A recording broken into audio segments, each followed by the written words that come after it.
I had to see it with my own eyes. I had to see it.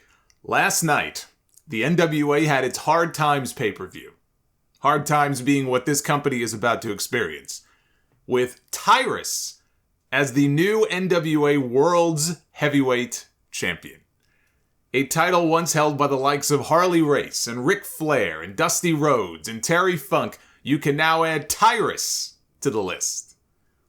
And I made the comment the other night, now that the 24/7 title has been retired, the AEW All-Atlantic title is now the most useless championship in all of wrestling, but that is already outdated. I'm already rescinding that. The 10 pounds of gold is now officially the most useless title in all of professional wrestling. It's no wonder Nick Aldis gave his notice.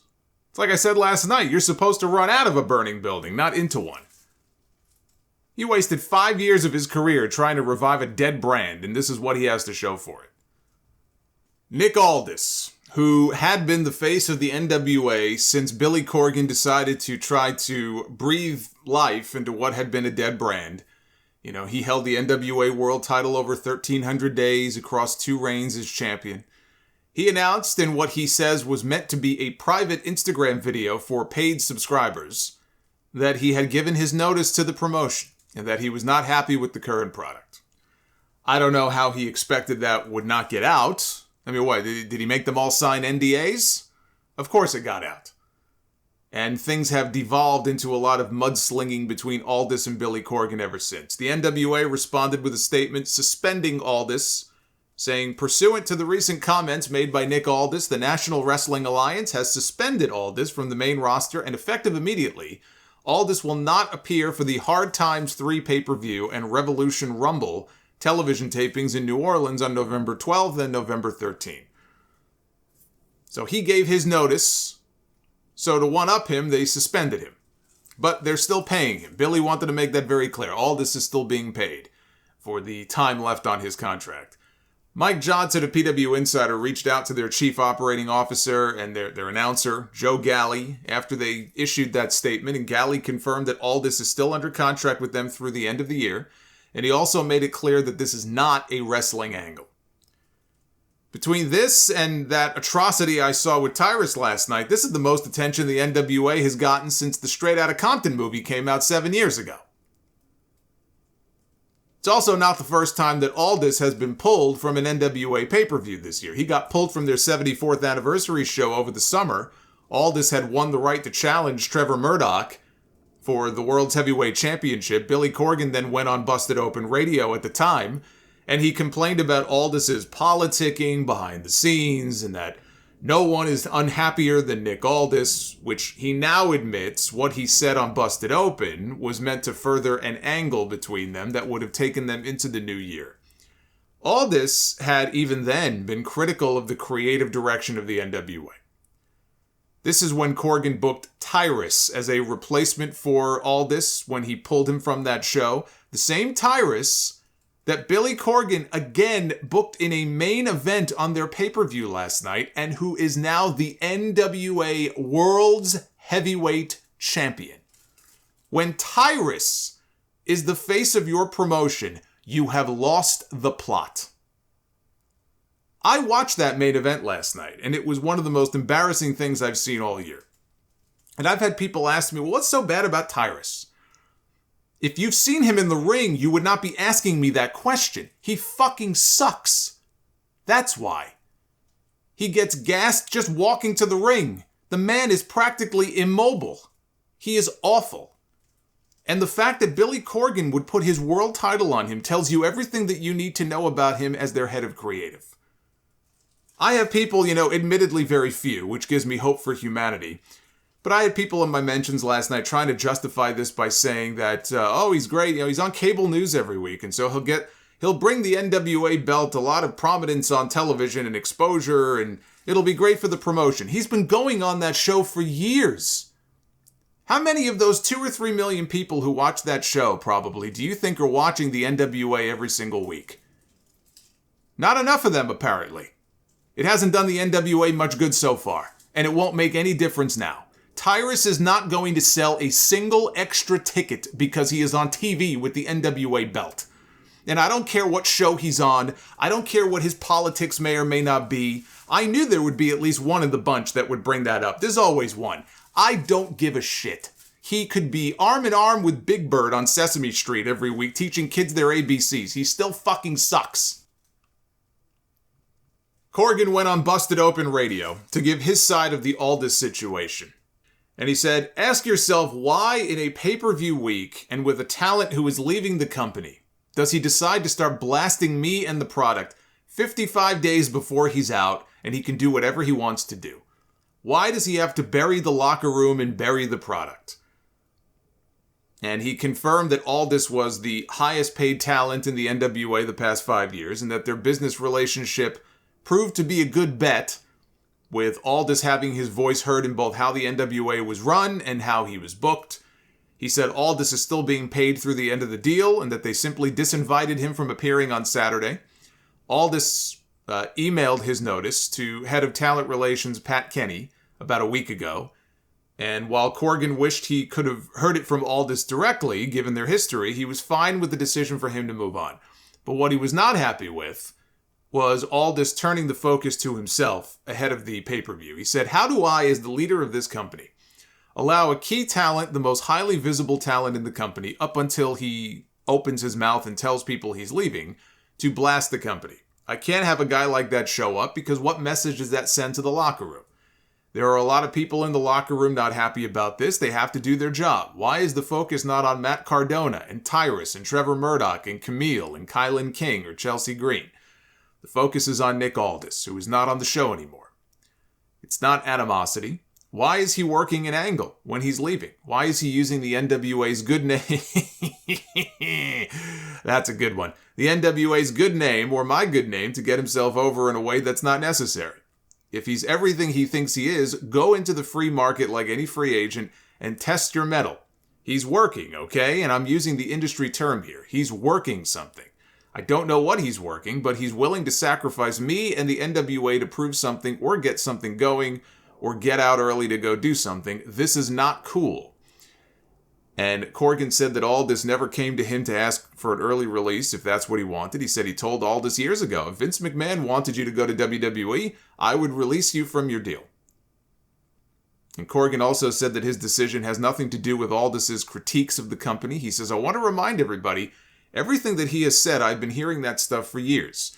It's not like I had heard it and got sensitive. Again, I've heard all this stuff privately for years. These are not new criticisms. He and I have battled about the product for years, and he's helped make the product behind the scenes better with those battles. This is not a sensitive, reactionary thing. Aldis went on Sam Roberts' podcast. They're all finding their platforms to go run to. So Billy runs to Busted Open, and Aldis went to Sam Roberts' house and did a whole podcast with him. And he said that things changed last year after the NWA 73 pay-per-view in St. Louis, where he lost the title to Trevor Murdoch. I watched that show at the time, and I reviewed it on the show. I watched that. I watched their all-women show the night before, and I enjoyed them both. And he took great pains in the interview to not paint it like he only started having issues with creative just because he found out that he was dropping the title to Trevor Murdoch. But he said they started doing silly things that in his view did not represent what his vision was for the NWA. And then his wife, Mickie James, clued him in about a conversation that she had with Corgan earlier this year, where Corgan allegedly told her that Aldis was pressuring him to put the NWA title back on him. And once that got back to Aldis, he started to basically look for the exit door. He said Corgan got more hands-on with the product. He felt that just wasn't something he was good at, and the audience left in... Yeah, you don't say. After last night, Aldis can make a fortune starting his own psychic hotline. He said he felt it became a show for one person, and that some of the wackier angles would not pass what he calls the Harley Race test, in that he would not know how to defend some of it to Harley if he was still alive.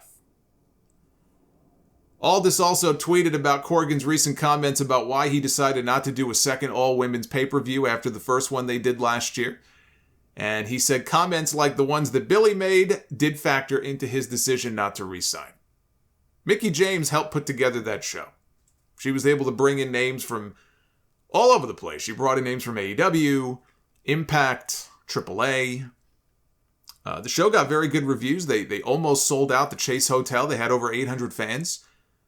Nearly identical to the number of tickets they sold for the actual, main card the next night in the same building. So it's not a case where it's not like they couldn't sell tickets or it got panned because it was a terrible show. It wasn't. I heard what Corgan said. I heard his comments. He got a lot of flack, a lot of heat for saying that, there isn't enough top female talent for him to do another show right now, which is why they haven't done one. He said, we don't have a working agreement at the moment with AEW like we did last time. People took issue with him saying there aren't enough females to do another show. When the reality is there are a ton of independent talents out there right now. And good ones, too. There's bad ones, and there's also plenty of good ones. Corgan said that he has a certain standard that they would need to meet. He wants them to wrestle the NWA style. Whatever the fuck that means. When you have Tyrus as your world champion, you lose the ability to sit there and talk about having high standards for what you're looking for in talent. He said, until we can find enough world-class females who can do that, they're not going to do another show. The show moved tickets, but I don't think it did well on pay-per-view, which is probably why Corgan is gun-shy to do another one. WWE did an all-women's pay-per-view 4 years ago. They haven't done another one since. And they have a lot more money to burn than the NWA does. So if Corgan doesn't believe that the show would be a moneymaker for him, he knows how much money he can and cannot lose on these shows, then that's his decision to make. But this whole situation with Aldis is very, very dumb. First of all, Corgan admits the stuff a few months ago started as part of an angle.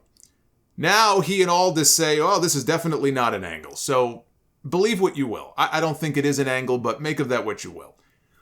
Nick Aldis was a fine representative for the NWA as its champion.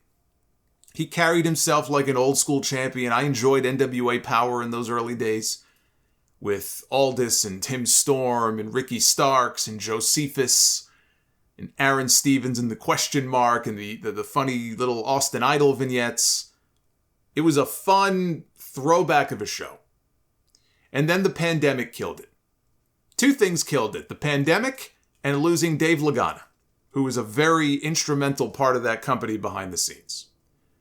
Ever since they brought it back, it just has not been the same. I stopped keeping up with it outside of last night. I had to see how bad that main event was. But Aldis dedicated the last 5 years of his career to this promotion. I used to think, when I watched him as Magnus in Impact Wrestling, I thought he had the potential to be a big star. And for whatever reason, WWE wanted nothing to do with him. Bruce Pritchard may have had something to do with that. He knew Aldis from their days together in TNA. Pritchard said once on his podcast that he didn't think Aldis had the it factor.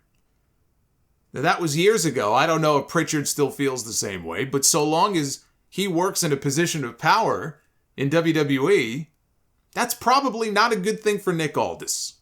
Although ultimately now it's Triple H's call to make. Aldis has claimed that AEW made him an offer 3 years ago, and he told them that he wanted to do both. He wanted to work for AEW, and he wanted to keep working for the NWA. Tony Khan never got back to him after that. I always thought it was very odd how Tony Khan brought in all of this talent from other promotions and champions from other promotions. I mean, look at how many belts we've seen on AEW television in the last 2 years. Impact titles, Ring of Honor titles, New Japan, AAA, Rev Pro. And yet we never saw Nick Aldis show up with the 10 pounds of gold. I don't know that they would even want him now. Even if they did, Tony Khan has a tough enough time featuring the people that he already has.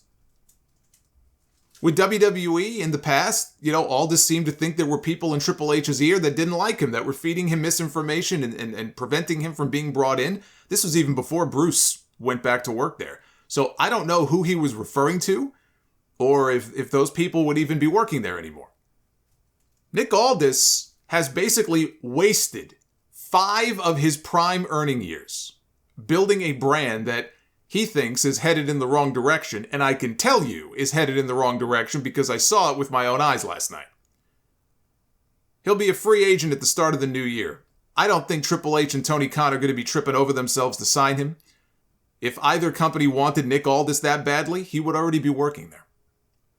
But Triple H is launching NXT Europe next year. Maybe there's a role for Aldis there. You know, he left Impact 7 years ago.